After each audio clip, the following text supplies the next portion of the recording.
Hello and welcome to another episode of an experiment called Life with Alex Mackenzie. That's me. As always, this episode is brought to you by Punchline Nutrition. Go and check out NeuroBoost. It is a multivitamin for your brain. So we don't guarantee it'll make you smarter, but it will make you less dumb. I take it before I do any podcasting, any writing, any comedy shows. Go to Punchline Nutrition, use the code ATJ at checkout, save yourself 25%. And also, we currently have the Hunger for Laughs comedy tour is on sale and it starts in a week. So the Hunger for Laughs comedy tour going all across BC and Alberta. We've got the funniest comedians in the country and we're giving back to local charities. So we've raised over 50,000 so far and we're looking to bring that number up with the help of you guys. So go to hungerforlaughs.com. Also use the code ATJ at checkout and you'll save some money for just listening to this podcast. Now, today's guest, I'm very excited to talk to this man. He is an entrepreneur, he was a business coach, and he also is a behavioral change strategist, which is what I am very excited to talk to him about. Please welcome Steve Frazier. Steve, thanks for joining us. Well, it's my pleasure, Alex. Yeah. Thank you for the very kind introduction. Oh, yeah. No, anytime, man. So I thought we'd get right into it. Can you explain the cortisol trap that you talk about? So I guess just to give people a little Yeah. background, you quit caffeine is the idea. Yes. And I recently wrote and published a book Right. called Release the Coffee Cuffs, Winning the Battle with Caffeine. And it's 400 pages of information, fun facts to know and tell. It is not anti-caffeine. It is pro-health, pro-knowledge. Yeah. So everybody should understand that I'm not here to tell you. I'm not going to take your coffee away from you. I'm not going to try because I can't because I'm through the screen. Yeah. However, the cortisol thing, I'm going to hit that. I'll hit that in a second. But one of my biggest challenges is when I tell somebody I wrote this book, and this is friends and family and people that I know, the first thing they say to me is, you can't take my coffee from me. Right. And that is physical and psychological dependency because I have no intention of taking anything away from anybody. You know why? Because I can't. Right. I can't control what you put in your body. And because we all have free will and free want. Right. And so, but I can influence you. And as my wife would say, you can take the horse to water, but you can't make it drink. Hmm. However, you can make it thirsty. Right. And that's what I'm doing. I want to provide information. So we'll talk about cortisol. And that's a great place to start because actually that is often where I start. Yeah. So I guess just to help out, first of all, if you could just explain what cortisol is, and then we could get into the cortisol trap after that. Sure. It's a uh, like an enzyme type thing that it's released by your adrenal glands when you are stimulated. Cortisol happens naturally in the morning for every one of us. Yeah, I heard that's actually what helps us get out of bed, right? Like we often associate cortisol with the stress response. And Yeah, so I've heard a lot of yeah, negative things about cortisol, that it's right. actually they're like, "Oh, you want low cortisol, cortisol's bad." But it sounds like it serves a very strong or like very important utility in the morning. It does. And the best way to get going in the morning is to look at the sun when you get out of bed. And that's what I do. Because I go to my living room window. It's my east facing window. I look at the sun or the sunrise. Yeah. In the winter, I have a sun lamp. And what that does is it helps your body realize that you are now up because cortisol produces that energy that gets you going throughout the day. Okay, it gives you that boost. And what happens when you drink caffeine?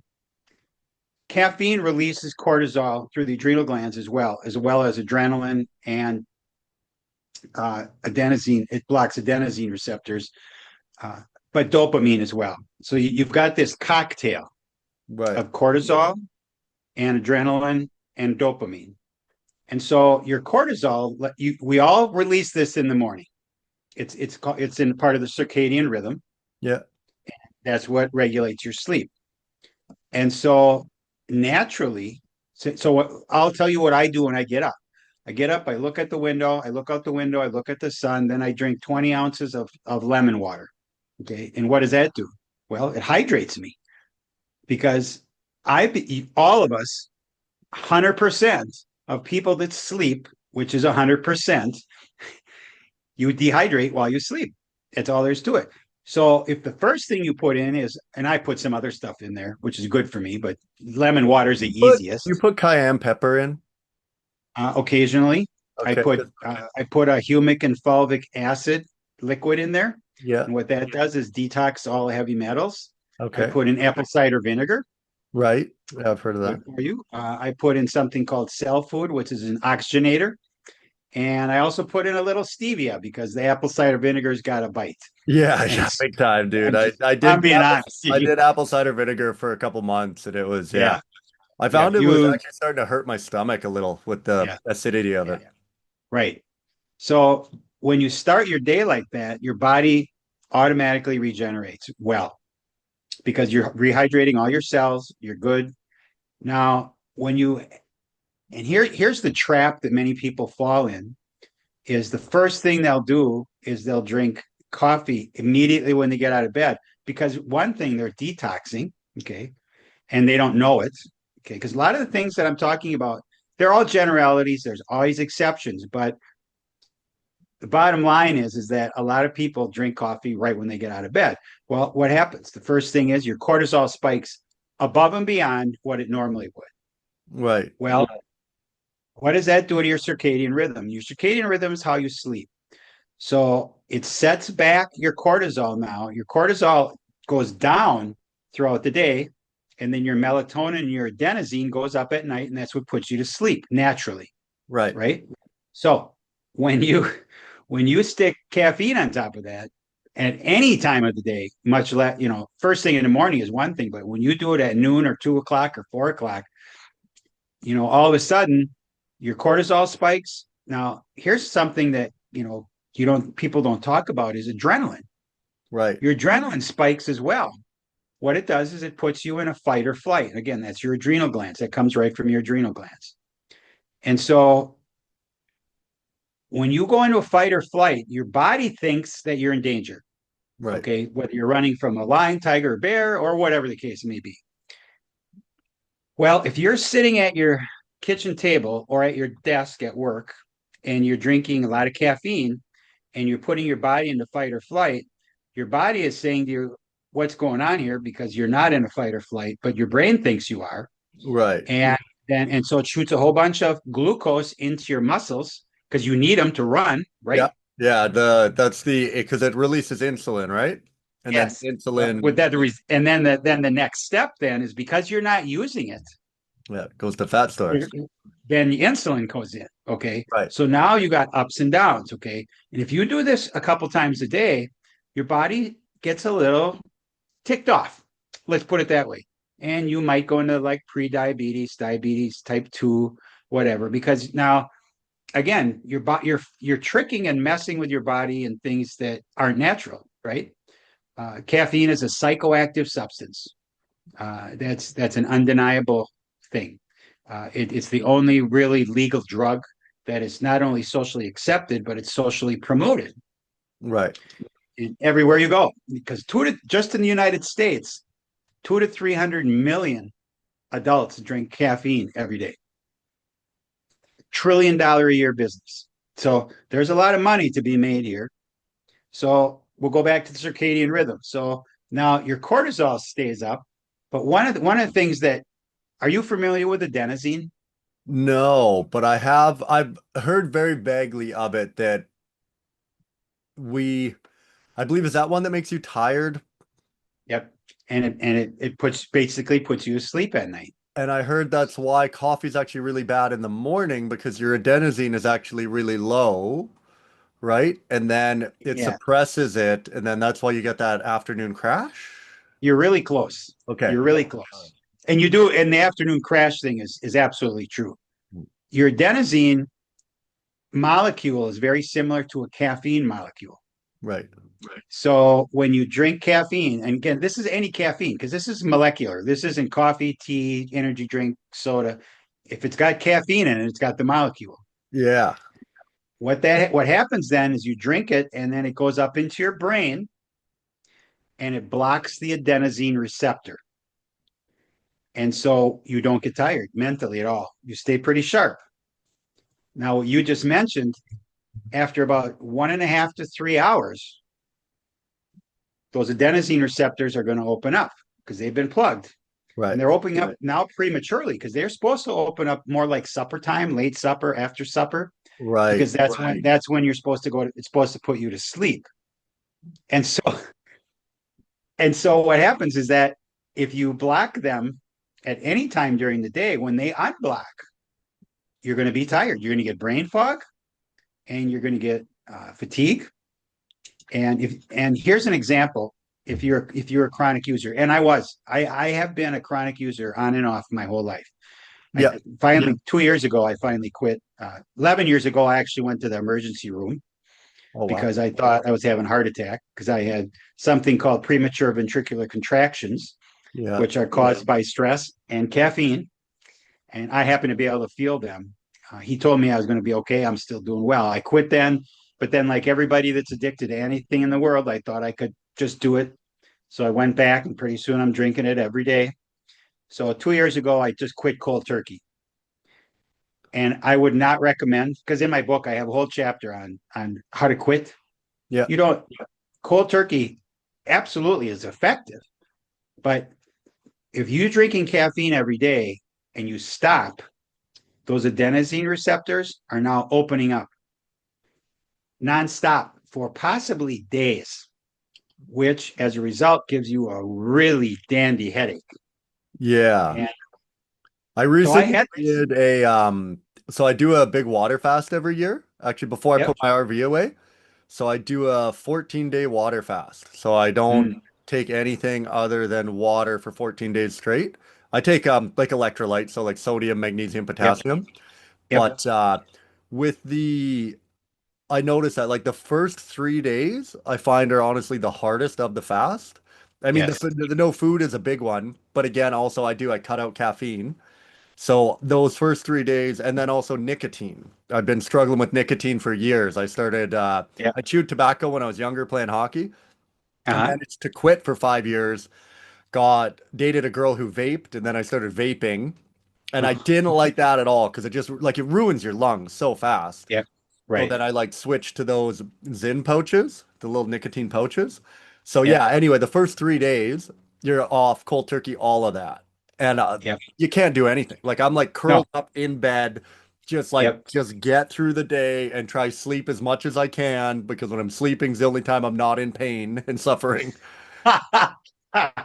Well, that I got to be honest, that was a great testimonial. Thank you so much, because I actually have testimonials in my book in the first chapter. They're anecdotal stories, and everyone is just like you. I mean, those first days are brutal. And if you're going to quit cold turkey, I would recommend you do it. Either take some time off from work or do it on a Friday. Yeah, So that's what I tell yep, people about the fast. They're like, I don't know how you do yep, 14 days. And I say, well, I'm not living a life. Like, I right, take my RV and I drive into the mountains where I'm isolated from everything and I sure, can just do nothing. And, yep, is where like if I had to try and be a part of society and talk to people and focus and do work, it's not going to yep, go well. I'd probably ruin no, all my relationships. Everyone would be like, yes, just stay and away. I agree and I understand. Yeah. Because you're crabby. I had a friend that took my book and read it 5 weeks ago. He started on Friday night. He quit caffeine on Saturday. Yeah. His wife texted me on Tuesday and said, "So, for anybody that buys your book, can they come and stay at your house for a week if they quit caffeine?" Because he was not a happy man. Dude, that would be actually that could be a business Yeah, idea. Hey, yeah, like going to like rehab, but for caffeine. right. You At set my up, house, yeah, right? you set up like a little compound where you can come and you just lock people in. Exactly. So, we'll get back to the circadian rhythm. So what happens then is that your natural circadian rhythm, your cortisol goes down during the day, and then your melatonin, your adenosine comes up. So Right. you go to sleep. So once you screw that up, it's just not the same.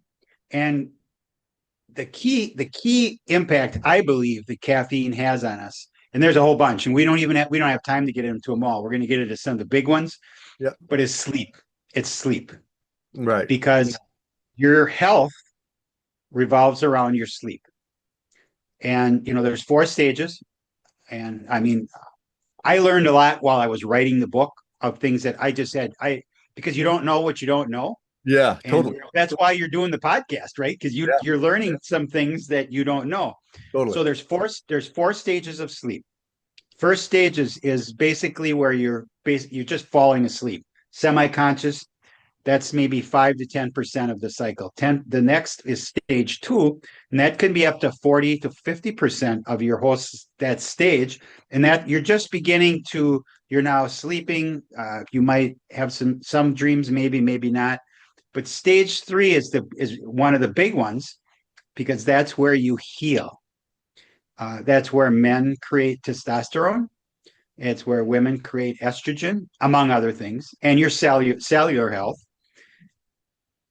And then stage 4 is REM sleep. And Right. that's where you dream and your subconscious is working. Now, what I wasn't aware of in the past is that those 4 stages actually cycle 4 to 8 times a night. Okay.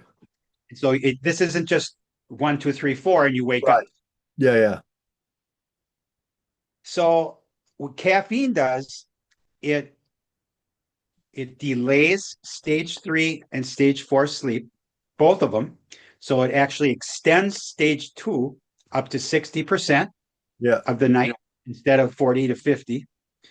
And then it not only delays activation, but it shortens those 2 stages.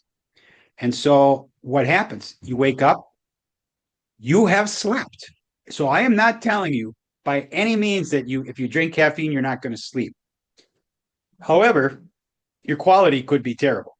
And so you Right. wake up and you're tired. So as a naturally, what would you do then? Yeah, you have caffeine to get going. Yeah, there's your answer. Okay, Yeah. caffeine is the answer to everything. I have 14 chapters in the middle of the book that are referenced and cited, and in every chapter we talk. Basically it's a rinse and repeat Yeah. because you talked about the afternoon crash, Yeah. and that's when your adenosine receptors open up, and you really don't have a lot of choice. You either take a nap or you have some more caffeine Yeah. because you're kind of useless, and you know that because you've been there and I've been there. Yeah, I take way too much caffeine right now again. Like even I came right back on it and you can tell like because I also take pre-workout. Like I go to the Yep, gym usually 4 to 5 times a week and yep, so I have caffeine in the morning and a lot of time I'll have caffeine with nicotine and it's like an anxiety bomb.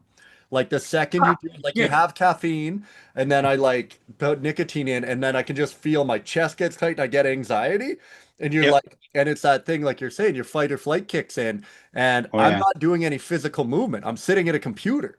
And so I'm just yes, like ah! And you're like your body is like oh we yeah, got to run, we got to do something like yes, and yep, then yep, I do get that I track a lot of my sleep. I love like all the health trackers, like Fitbit and that yep, type of thing. And I don't know how accurate they are, but they do break down your sleep into light, REM, and deep. yep, Explain deep, like you're saying, it's more of like muscle repair, like body repair. REM is like your mental repair, and then light. yep, And yeah, a lot of times, like even this morning, I woke up, I slept a full 8 hours. And like I'm tired. I'm tired today, You're yep, like, "Oh, I could go down for an afternoon nap for sure." And it's yep. 10:30 in the morning, you know? Sure. So you have these disruptions in your circadian rhythm, okay, and cortisol, adenosine, and ironically, the more caffeine you drink, your brain actually produces more adenosine receptors because it wants rest. Right. Okay, so that's why if you're a chronic user, and by chronic I mean every day, Right. and even a cup a day still can mess with your circadian rhythm. Now we all are different. So when I say these things, there are people that it may not affect like other people, and a lot of that has to do with some of your genetics. Right. And there's also an enzyme. It's called the CPY1A2, Okay. and that is an enzyme in your liver which processes about 80% of the caffeine that goes through you. And one of the things that I'm going to say right now so I don't miss it because I'm on a mission. Yeah. Okay. And my mission is not to get anybody to quit caffeine, with the exception of pregnant women. Okay. And I would encourage them to listen to what I have to say right now and then research for yourself. Everything that the mom takes in, the fetus gets. Right. Okay. So it crosses the placenta, crosses the blood brain barrier. But fetuses cannot process caffeine because they don't produce that CPY1A2 enzyme Right. until 3 months after birth. Okay, just think of this now. Yep. So mom's drinking coffee every day. Baby's just holding it, right? Yep. Now, baby's born. 12 hours after baby's born, there's no more caffeine coming in, right? Even if she's breastfeeding, there's very little caffeine coming out of the breast milk. There's a little bit, but very little. Right. So guess what happens? The baby's tired. No, I'm just Oh, kidding. massive headache. Massive headache. I mean, you think Right. you and I have had headaches? No. This baby's been on caffeine for 9 months and now it's cold turkey. Its whole life. And it's just, yeah, right. And so you read stories about moms that are addicted to any kind of drug, and when they know it going in, they withdraw and detox the babies when they're born. Right. Nobody talks about this with caffeine. And I have documented studies that caffeine leads to low birth weight, can lead to miscarriage, can lead to stillbirths. Now, I'm not telling you that it happens to everyone. It Right. doesn't matter. You know, I have 2 miscarriages and a stillbirth in my immediate family. Mm. They're devastating. Yeah. You know, I went to her funeral, the stillbirth. It was 7-month-old fetus, and they had to open caskets. Oh man. Okay, that doesn't want to rip your heart out. Nothing will if you're Right. human. Yeah. Yeah. And so my mission here is not delayed gratification because I will never know if this worked. But if enough people hear my message, somebody will stop drinking caffeine while they're pregnant, and that may lead to a healthy baby. See, there's a lot of ifs, okay? Because again, I'm not telling you that 100%. It's obviously that's not the case, but it can lead to these things, and that is documented. Right. So for women, and then you go back to just trying to conceive a baby. Now, I know I'm going to be a little radical here, but it takes a man and a woman to have a baby. Okay, Yeah. Of course. I'm just sometimes this doesn't make any sense. Yeah. So if the man and the woman are both drinking caffeine, the man, because cortisol, we talked about cortisol and testosterone are enemies. Because the Right. more cortisol that goes into your body, the less testosterone is produced. Okay. Okay. And then you also produce testosterone while you're sleeping in stage 3. So men aren't producing as much. So one, their libido goes down. So they don't want to procreate as much. Right. Okay. Just saying, I mean, there's a certain thing about sex drive and things like that. But also it affects the motility, the mobility of the sperm. It becomes fractured. And then in the woman, it decreases the blood flow to the uterus, which then makes it harder to conceive. Right. So I'm not telling you what to do, okay? But if you're having a problem conceiving and you're both drinking caffeine, maybe stop. Yeah, that could be a big culprit. I think that's a big thing with most information in general, right? Like it's never usually trying to tell people what to do, but I think the best way to go about it is to try and gather as much information you can and then make an informed decision from that point on, right? Correct. So, Exactly. like a Yep. lot of the time, exactly like you said, we don't know what we don't know. So Yep. it's hard. And I do think, like, I generally think for, I don't know if I'd say 90% because emotional is a big factor, but information does seem to be the solution to most problems. Like that seems to be something I've learned in my life. Like I've struggled with weight my whole life, Yep. and Me too. I've lost over 40 pounds. This is like pre-fasting, like before the fast is always crazy now, but even Yep. pre-fasting, I've lost over 40 pounds 3 separate times. One of the times I lost 60 pounds only to gain it all back. And I remember that's when I got to my breaking point when I was gaining it all back the last time. And dude, I was in tears. I was just like, dude, I'm gonna be fat forever. Like, what is happening? I can't fix Yeah. this. And then, Yep. I always think information is the solution. So I started reading some books on obesity and on longevity and just health in general. And then Yep. once I had all the information, it makes it harder to make the wrong decision. Like we still do make the wrong decision sometimes. Like, I know that I shouldn't have caffeine or nicotine. Um, Yeah. but when you do really understand all the negative effects, it makes it harder to make that wrong decision. Yep. Like you go to do it and you're like, oh, I know how bad this actually is. So Yeah. then it gives you, gets the ball rolling on Right. trying to come up with a healthier You solution. know, part of the reason why I got into all this is because I became my wife got sick 13 years ago, chronically ill, almost died. Oh, My wow. daughter caught it after 2 years. She's a natural health practitioner. Yeah. We saw 17 doctors. Nobody could help her. Nobody wanted to help her. My daughter, in 15 minutes, told her she had Lyme disease from the waist down, Oh, wow. confirmed 4 days later by her mentor. So we've been battling that for 11 years. So we jumped into the natural health rabbit hole Yeah. because you have to, because otherwise she was going to die. And then a couple of years ago, I got certified as a self sabotage coach. Yeah. Well, one of the pillars in self sabotage is the physical pillar. And, you've got alcohol, you got nicotine, you got caffeine, you got drugs, you got prescription drugs, all these things. Okay. And I chose caffeine to pursue because I believed I could have the most impact. Yeah, Again, in it's probably the most common, right? Like that yep, caffeine, and a lot of people don't even view it, like you said before, it's like not really even viewed as a drug. Like no, it's just it's not. viewed, and yeah, Yep. it's quite often even promoted. Like, oh, you should have Oh, caffeine. And, yeah. like in all Yeah. my pre-workout, that's one of the things right on the label is like how much caffeine it has, and they promote it like, oh, look how much we're giving you, you know? Yes.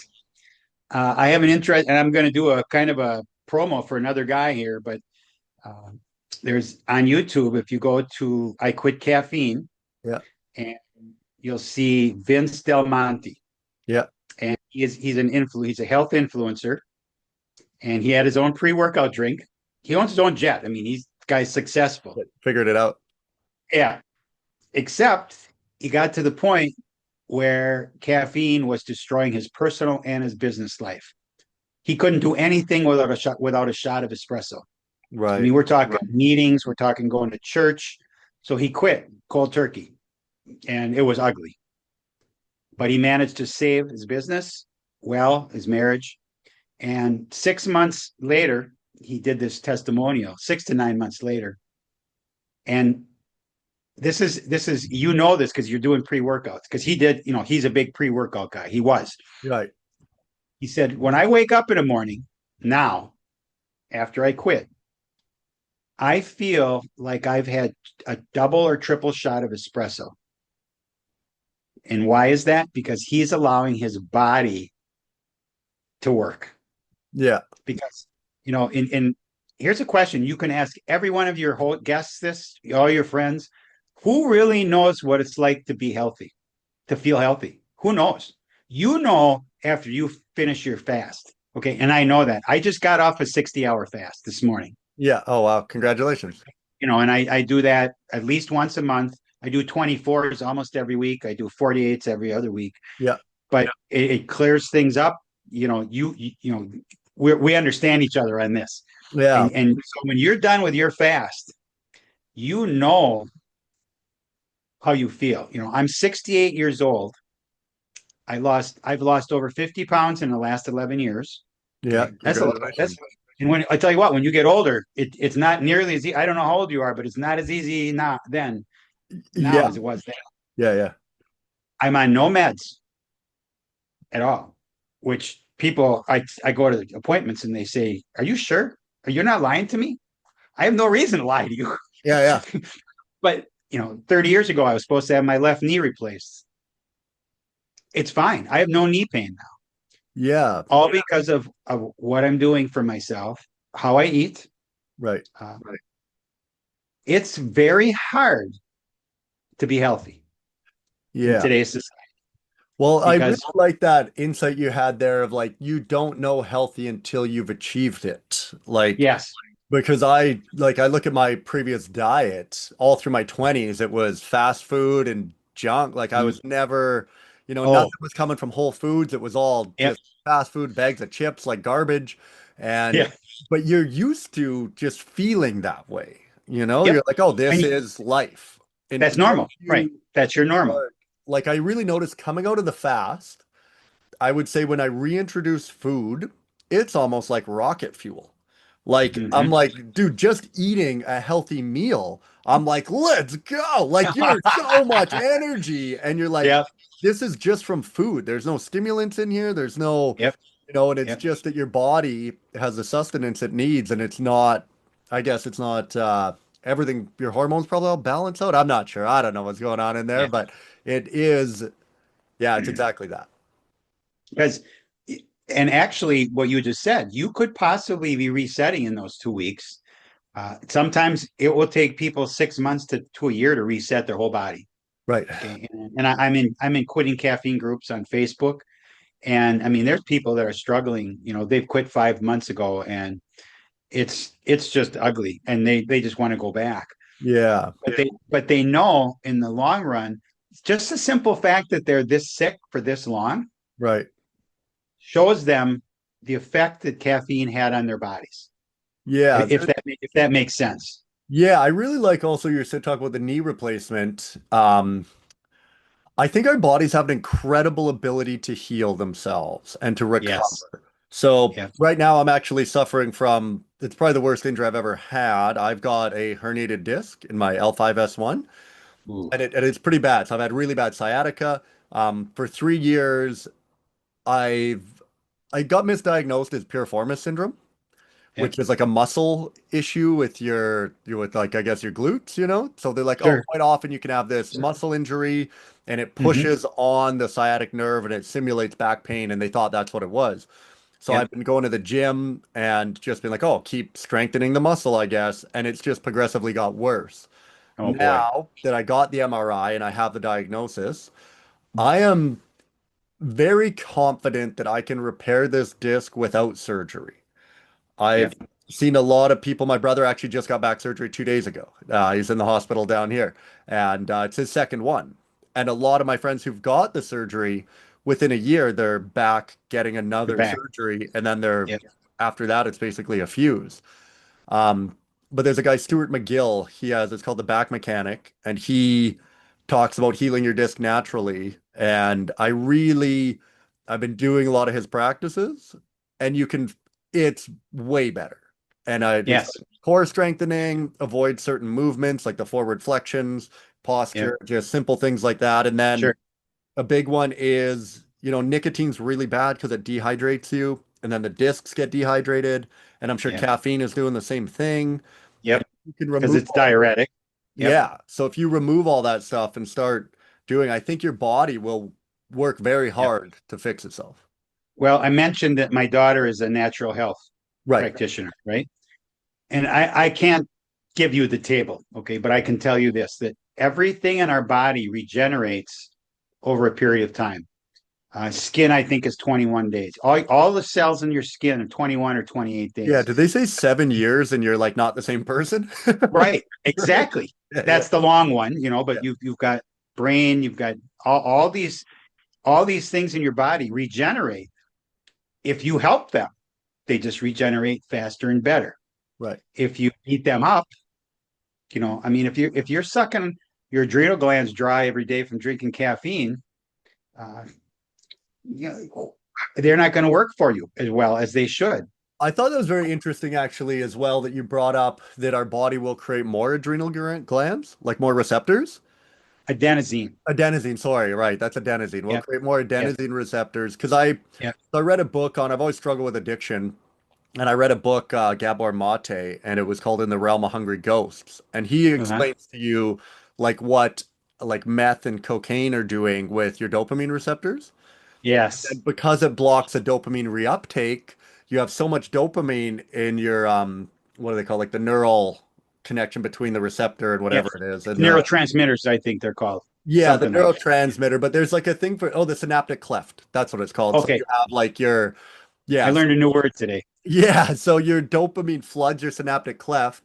And then normally dopamine comes out and it binds to a receptor and then it goes reuptake. But Yeah. the cocaine blocks the reuptake, so it's just stuck in the synaptic cleft and bouncing around on those receptors. Wow. And Yep. then that's the receptors eventually go, dude, we have so much. We don't need three receptors. We need two now. So one of them dies off. But then when the drugs wear off and you get reuptake, now you only have two dopamine receptors. So Yep. when you do something that you used to love, like I would always say hockey. So I would play hockey and you scored a goal and you would get dopamine. It Oh only yeah. had two receptors to bind to. So Yeah. it didn't feel as good. And you'd be No. like, man, maybe I just don't like hockey as much anymore as I used to. Right. But what it I is it's killing those receptors. So then yeah. with you saying the fatigue, it's the inverse, right? You're actually Yeah. growing more. So then when you're getting the Yeah. crash, like the tired is coming on stronger. Oh yeah. And dopamine is a wonderful thing because it's natural heroin and cocaine, Yeah, right? I it's mean, your obviously, motivative incentive circuitry. It's right. basically what drives you to do everything. I do a presentation and I'm going to do a TED and a TEDx talk. And how I start the presentation is I talk about waking up to folders in your cup. Right. Have you ever thought, you know, I can give Best you a part of waking up, dopamine they say. hit. Oh yeah. I told my daughter this and she said, I said, you got to see this commercial. She said, Dad, I don't have to see it. I just got a dopamine hit listening to you. Right. Okay. Because most of the dopamine is released before you actually do something. Okay. Right. Yeah. So 90%, like if you're going to have a cup of coffee or if you're going to stick that patch in your cheek, Yeah. 90% of the dopamine is released right before you do it because of the anticipation. Right. Because you know you're going to get this result. Now, one thing about adrenaline is that if you continue to tax your adrenals, they may not produce as much adrenaline as you need if you really need it. Right. Okay, because we may need it. If you're attacked by somebody, you may need adrenaline Right. uh, to fight somebody off. And I'm not talking just wild animals here. I'm talking about wild humans as well, right? Or Yeah. whatever the case may be. And so you think about all these things that are happening, and then I'm going to go back to the women for a minute Yep. because women are they're different. Wow, there's a novel concept, right? But Yeah. they've got a lot of hormone stuff going on, right? And this I'm not offending anybody here because it's the truth. And so during the woman's menstrual cycle, at different phases of their menstrual cycle, their liver processes caffeine differently. Right. So in the luteal phase, which is 14 to 28 days of their cycle, they process caffeine 70% slower generally. Now, if they have a 12-ounce cup of coffee at noon, the half-life is 5 to 8 hours. But you add 70% onto there, it's now 8 to 12 hours. Conceivably, in that 12-ounce cup of coffee probably has 100 to 150 milligrams of caffeine. Now, that's just assuming that's the only caffeine they've had all day. At 10 o'clock at night, when they want to go to sleep, half of that caffeine is still active in their body. Right. It's still there because your liver can't process it. And the same thing happens with birth control pills. It's the same thing because it's an estrogen thing. There's all kinds of geeky technical things that we won't get into because nobody will understand. I understand some of it. I just did a presentation for 17 women. We had a retreat in Sedona, Arizona, Yeah. and I did a self sabotage presentation. We talked about caffeine, self sabotage physically, and I looked at them and I said, I may know more about your menstrual cycle than you know. And most guys aren't saying this. Okay, I'm just No. I'm just throwing that out there. You could use this in one of your stand up things. Yeah. Let's talk about the menstrual cycle. You know, okay. Some of them don't find any humor in that. Okay, because what happens is caffeine actually aggravates PMS. Right. And if you look at some of the PMS medications over the counter, they have massive amounts of caffeine in it, which is now it's supposed to be a painkiller, but it's actually aggravating their challenges, whether it's cramps, whatever the case may be. So you have this the cycle of the woman depending on when she drinks it. Now that's just one thing, but it's a big thing. It's a really big thing. And so, and then also women have different sleep cycles than men. Women fall asleep later, Right. not by much, but wake up earlier. Some of this is basically from having kids. They stay up. Oftentimes, women have different responsibilities than men. I can attest to that. We used to always make a joke that we don't think me and my friend would say, I don't know if my mom's ever hit REM sleep. She was always like, we call her Robocoral instead of Robocop. Because like when we were kids, like if we rolled over in bed, my mom would be like, "What was that?" And she'd come in, Yeah. look at the door, like, "Everyone here? Okay, shut it." We're like, I don't know if that woman's ever hit REM, Like No, right, because she's caring for everybody, right? exactly. And that's what she feels her role is. So another fun fact to know and tell is teenagers' circadian rhythm is generally 2 hours later than adults. Okay. So when you talk to a teenager and 13, I have a 13-year-old grandsons, and they go to bed at 10 o'clock, but rarely go to sleep before 11:30, 12 o'clock. Right. That's because their circadian rhythm says that's when they're supposed to go to sleep. Now, the downside of that is that they have to get up sometimes at 6 or 6:30 and go to school. Right. Because naturally, then they should sleep 2 hours later. And that's why teenagers, and I did it, you probably did it. I mean, I'd sleep till 1 o'clock in the afternoon sometime. Oh, in the summertime? Oh, yeah. Got up before Yeah. noon. Like I was Right. never up until I know. afternoon. And it's great, but that's the kind of way, the natural way to do this. Well, you now, so you got a young kid, younger teenager, and they're tired. What are they doing? They're drinking energy drinks. Some of them are drinking coffee.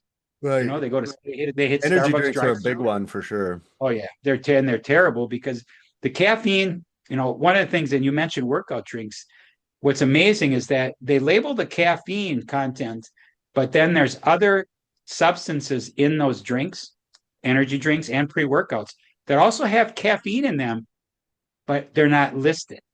Right. So if you're Like getting would 200, it be more like a precursor to caffeine? Is that kind of the idea or what? yeah, it could be, yeah, but it's in there. It's a natural part of like taurine and things like that. Right. And so, and one of the things that happens is and my daughter goes to the gym a lot. Yeah. So I know about the culture. She drinks caffeine, and we talked about the pre-workout drinks one time. And I said, so she talks about personal records, PRs, right? Yeah. Everybody's there. Everybody, if they get a personal record, everybody in the gym maybe knows about it. I don't know about you, but hey, look at what I did, right? Yeah. And I said to her, so everybody's really stoked about this, but it's not real because they're not doing this without a stimulant. Right. And her response to me was, nobody cares. Right. Nobody cares. It's simply, I got that personal record. I don't care how I got there. Now, yeah, it's while you're working out, you are producing some testosterone. Okay. Right.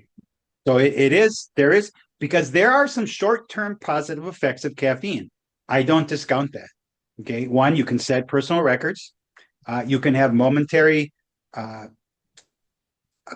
what it appears to be a sharper focus. Right. But with studies, it's determined that all you're doing at some point is just getting a baseline. You're not really getting any sharper. Right. But then what happens when that pre-workout drops off? You produce no testosterone.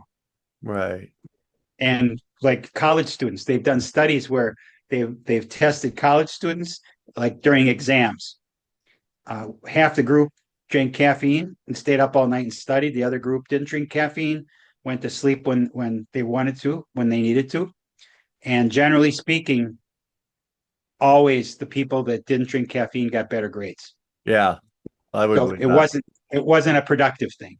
It's perception. The perception is there because right. I mean, the last time I had caffeine, I drove to Florida in August. First time in 68 years, I drove there and back, and it's 25 hours each way, and we don't go straight through. We used to go straight through when we were younger, but not anymore. And I was drinking caffeine. But yeah, this is the first time in my life that I didn't drink caffeine on the way to Florida in 68 years. And on Friday night, I had driven for 12 and a half hours. We were in the hotel. We hit the elevator button. I looked at my wife and I said, I have never felt this good after driving 12 and a half hours. Yeah. I wasn't crashing. Right.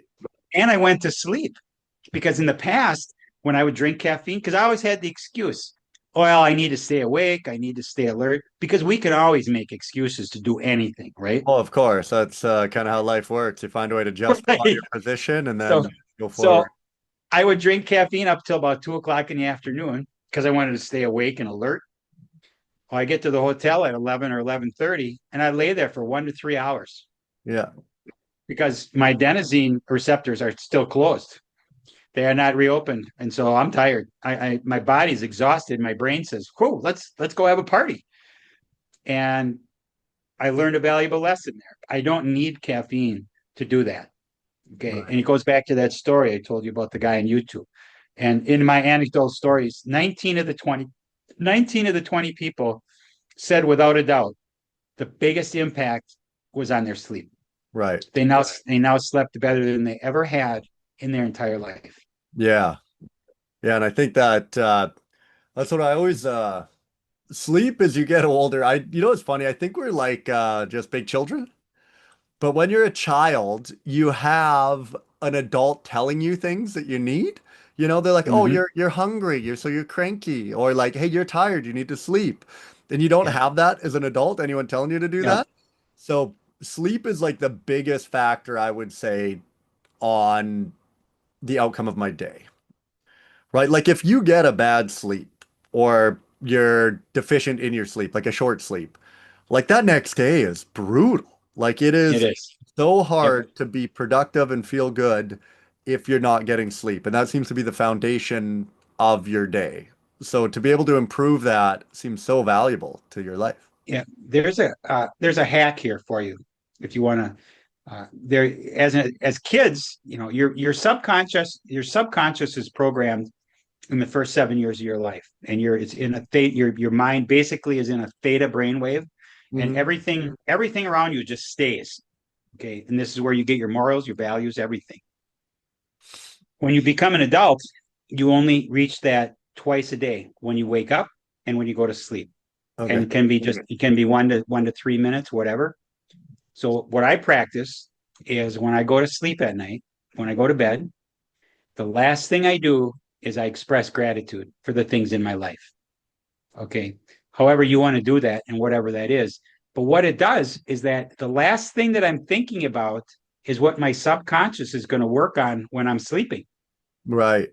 Just think, we're planting seeds here. And there's a lot of science on this. Okay, on theta, beta, alpha brainwaves Yeah, I've and heard a bit of it. Yeah. states. You know, hypnotherapy is something that I use in my program.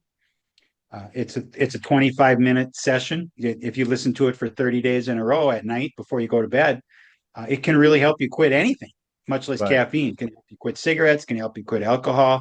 I've done I did a podcast with a recovered drug addict, and we had a lot in common because I was using a drug, he was using drugs, different Right. different drugs. Yeah, Okay, yeah. I mean, but ultimately, what do you do? What do you do when you want to quit? The first thing is you need to know what you're actually consuming. Yeah. And I will send you two links. I'll get them to you. One is the tools and trackers, and the other one is it's 10 articles on how caffeine affects your body. Just so you know, it's an information. Yeah. Information is powerful, right? Yeah, yeah. But the tools and trackers, the first one is, how much caffeine do I really drink a day? And I'll tell you what, when you start writing it down, you're going to be shocked. Yeah. I have a good friend, same age, never been on a medication, 68 years. All of a sudden, his blood pressure went up just a little high. Well, how does the doctor make money? He prescribes drugs, right? I mean, that's not the only way they make money, but Right. that's one of the ways. Yeah, yeah, for sure. So he starts taking blood pressure medicine. Feels like crap. Okay, just literal, just terrible. So he goes back to the doctor. They take him off that one. They put him on two more. Feels like crap, but he's going to stay on there. So I said to him, I'm drinking tequila with him one night. Okay, well, we do it. We do that together. Yeah. And because you got to bond somehow, right? And Yeah. and tequila is a really good way to bond. Anyway, No, that's definitely. that's a whole nother issue. But so I said to him, I said, "Do you want to lower your blood pressure? Because I can help you." Because he not only drinks a ton of caffeine. I mean, he's a coffee guy, he's a soda guy, and he usually slams a Red Bull in the middle of the afternoon. Right. And he looked at me and he said, "Nope. Doesn't matter how miserable he is. He doesn't want to make that change. He won't quit smoking. He won't quit the caffeine. That's his life." And I said, "I'm not judging you. I mean, he smoked ever. I've known him for 40 years. He's smoked all the time. I have never told him to quit smoking. I don't control him, Right. and I'm not judging you. You know by now that they're bad for you. Right. I hope." Yeah, Okay. yeah, yeah. No, I thought these had vitamin C in them. Right. Exactly.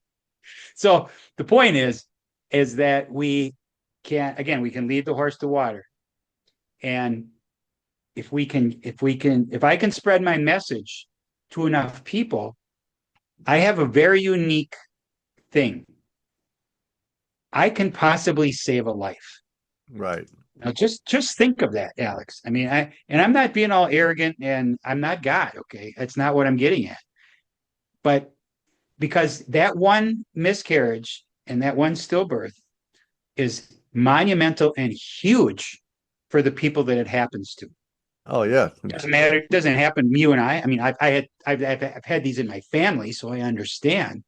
But in general, people lose babies, they have stillbirths. Yeah, it happens. Well, what if there's one little thing that I can do that maybe one baby is delivered healthy? Guess what? I'm a rock star. Yeah, big time. And that's not arrogance. Okay. And that's my mission. That's a good motivating factor and a good reason why you do what you do, you know? Yeah. A lot of the Yep. time, anytime, I'm a big fan of motivational speakers and coaches and stuff. Yeah. And the biggest Yeah. thing seems to be like after you figure out what you want to do, it has to be, well, why? And it has to be something bigger than you because it's going to be Yes. a long, hard road. And if it's just about you, you're going to run into something that's bigger and tougher than you that's going to make you quit. So Yes. I think that's a very admirable reason for So, what you're doing. my message is not anti anything. Right. My message is a message of love. Yeah. Because if you can spread this information, because of those 200, just in the United States, of those 200 to 300 million adults, Yeah. some of them are messed up by caffeine and they don't know it. Yeah. Okay. I mean, let's face it, the odds are way in my favor. Probably a couple million of them, but that's beside the point. Right. But when you look at that and you say, if somebody listens to your podcast and they know a guy that's got high blood pressures, drinking 3 pots of coffee a day, just say, "Hey, have you thought about that?" Right. Don't just ask questions. Don't say you should quit, Right. because the first thing you do when you tell somebody to quit, they're going to do it more. Right. Yeah. It's always the pushback, just how we are. Right? Because that's human nature. Yeah. And there's this thing called cognitive dissonance. Mhm. Are you familiar with that? Yeah. All the things that you've believed in all your life, and then you realize that a lot of them were a lie. Yeah. There's a lot of people that can't deal with that. And so they just move on. They just keep doing the same thing because they can't ever admit to themselves that they've done something to their bodies. I smoked. I quit 40 years ago. I would still like a cigarette today, Alex. Yeah. 40 years. When I walk by people smoking a cigarette, I will walk through the smoke just to get the buzz. Yeah. But I haven't had a cigarette in 40 years. That's and I don't amazing. hang out where people are smoking just to inhale it. But Right. Yeah. you Yeah. understand what I'm saying. Of course. It doesn't go away. The desire is still there. Yeah. Yep. I Yep. just And did a you know that. podcast on that with my fasting where I was like, dude, everything I want to do is unhealthy. Like it's like I want to drink, I want to do drugs, I want to have sex, Yep. I want to party, like I want Yep. to do all those things all the time. Yep. Eat fast food, like but Yep. you just know that it's not worth it. And Right. yeah, the more information you have, it makes it easier to make that decision. Yep. Yep. So Awesome. anyway, where you can find me is at releasethecoffeecuffs.com. That's KUFFS. Yep. It's a play on words. It actually, I'll show you the book. because it actually has coffee cuffs on Oh the cover. yeah, dude, that's Got awesome. handcuffs. It got handcuffs on the cover. Yeah, You know, winning the battle with caffeine. yep. And it's a challenge. Uh, it is not easy, but it's worth it if you choose. It's not for everybody. There's going to be a lot of people listening to this say, well, it's nice to know, but I'm just going to continue to do it. And that's okay Right. because we control our own destiny Yeah. and our health. Again, I want to be doing what I'm doing. I want to be doing this still in 15 years. Yeah. And if I don't take care of myself, I'm not going to be doing it in 15 years because I'm No. not going to be able to walk. Yeah. My one of my dad's friends, 65 years old, which is 3 years ago for me, we're golfing. He's 65 years old. He looks at me and he said, these golden years, Steve, they suck. Because he was already falling apart. Right. He's on 10, 20 medications. He has multiple surgeries. And I'm not saying that surgery doesn't happen sometime. It does. It's necessary sometime. Right. Absolutely. But when you start piling on surgeries and medications, and when you take one medication, you need another medication to take care of the side effects of the other one. Yeah. My daughter is our primary caregiver, and all we do is take supplements. Yeah. Natural supplements, and I'm sure you're familiar with this because you mentioned this when you water fast. You definitely have to you have to replace some of that because you're losing it every time you pee. Right. You're like with women and men when they drink coffee first thing in the morning, they're losing calcium and magnesium faster than they can get it in. Yeah. And if they don't supplement, they're deficit. Yeah. Okay. All of a sudden your bones are going to crap, all kinds of things. All kinds of things are going to crap, right? Yeah. But anyway, that's my spiel. That's a 5-hour spiel in an hour. How was that? Yeah, that was great, man. I love Great it. self-control. Great self-control. Yeah. I have a passion for this because I do believe that I can help people. I can influence people. Yeah. I can't make anybody do anything, but knowledge is power. Yeah. And if once you hear this, you now can't unhear it. Right. Well, I really appreciate you coming on, Steve, and sharing all that, man. It was a great episode, and yeah, we'll get this out, and hopefully we can help some people. Excellent. Thank you. Thank you so much. It was a pleasure. Oh, You're a great host. oh, thank you, Steve. Thank you. Yeah. All right. Well, take care. We'll talk soon. Okay. You bet.